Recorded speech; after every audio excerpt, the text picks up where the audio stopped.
This is a jig that I built to route truss rod slots with a while back, and this is custom built to fit this router. And it's time to route the truss rod for this guitar.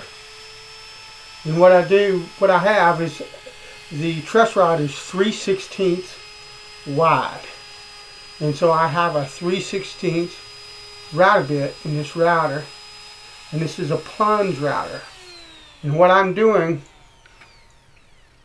is lowering the router, the plunge portion of the router, down to the surface that marks the depth that I've got the channel cut to. And then I'm going to go a 1/16 of an inch at a time. I'll make a fine adjustment. I'm doing that now. And once I get that fine adjustment done, I'll release the plunge again so that it can move freely and plunge down a 1/16 of an inch. Truss rod adjustment will be at the head of this instrument so that it's easily accessible and you don't have to go through the sound hole. Gibson and some of the other companies use a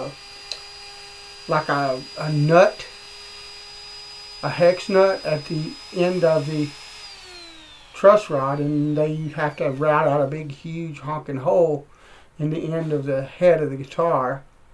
I'm using a truss rod that has a Allen wrench nut, and it's a very slim and small nut, about 1/4 inch around, and so I don't have to hog all that material out, which to me can only be a good thing. But you see, lock it down, make the adjustment,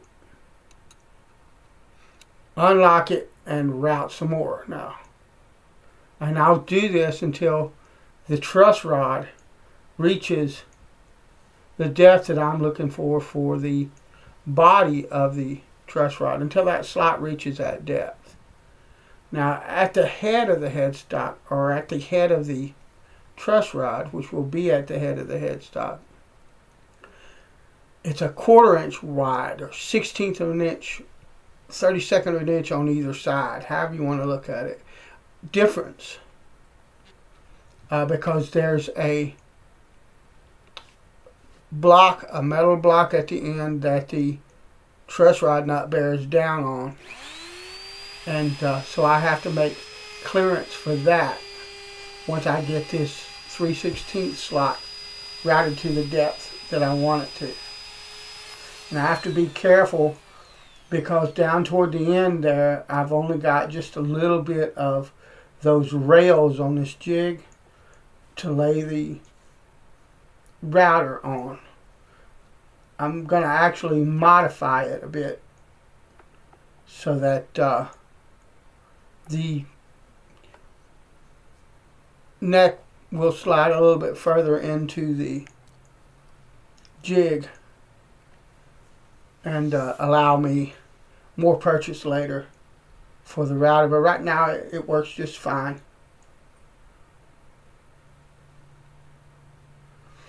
And you don't really need to see this all over forever and a day. It took about 30 minutes to route this truss rod, and you're not going to see 30 minutes worth. What I will do is I'll get to a point here where I think I can move on, and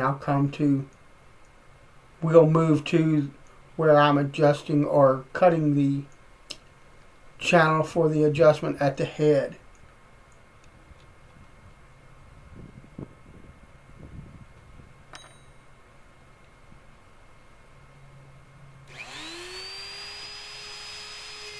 I could have done this with hand tools, but for something like a truss rod, the router makes a whole lot of sense. It can be very precise. It's very clean and very smooth. Now you see I stopped and thought for a minute because I need to do something with this router. I need to change the bit, so I need to unplug the sucker. A hand router, or even a router in a table, is probably one of the most dangerous, if not the most dangerous, tools that a carpenter will ever use. And the best thing to do is, if you're doing anything like this, make sure you unplug the sucker. Safety with a router is really, really important. You can really, really lose fingers and really badly hurt yourself with a router if you're not careful. You can lose an eye, all kind of stuff. That bit is spinning at probably a couple thousand RPM at least. So depending on the router you have and what bit you're using and all that jazz. So it's something that requires a lot of respect.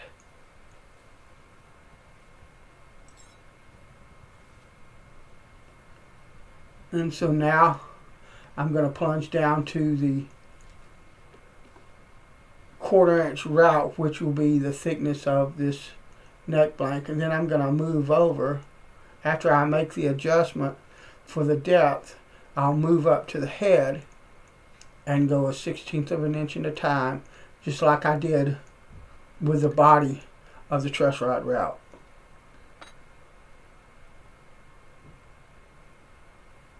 Take your time if you do this and make sure everything's locked down real good. The last thing that you want to do is plunge that router when you don't have it locked down the way you need it to. And trust me, I have done it, and it's not fun, it's not pretty. And when you spend all the time that you spend on building a neck blank and getting it ready for all of this, it's going to pay really big time to make sure you don't mess it up, or do everything that you can to be sure that you don't mess it up. Here I am, I'm moving to the tip where the truss rod adjustment opening would be on the neck.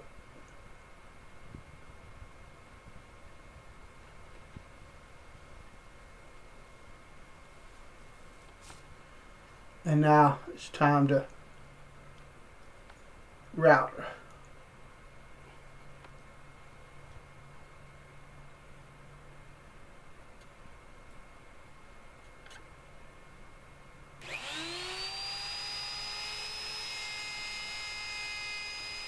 And I'll just repeat this procedure just like I did with the rest of it, over and over, until I get it where I want it. Lock it down. I've plunged to the bottom of the route. Make the adjustment to go another 1/16 of an inch deeper.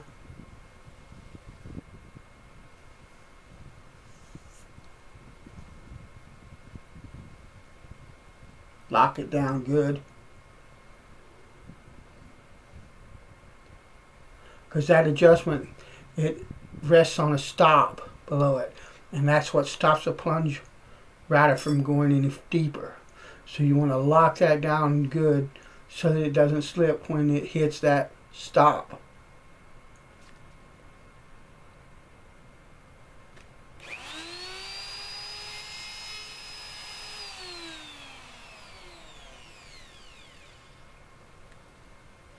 Now you notice I got long sleeves on, but they are tight. They're not baggy, they're not going to catch on anything or anything like that. That's something you got to watch with a power tool too. Test the fit.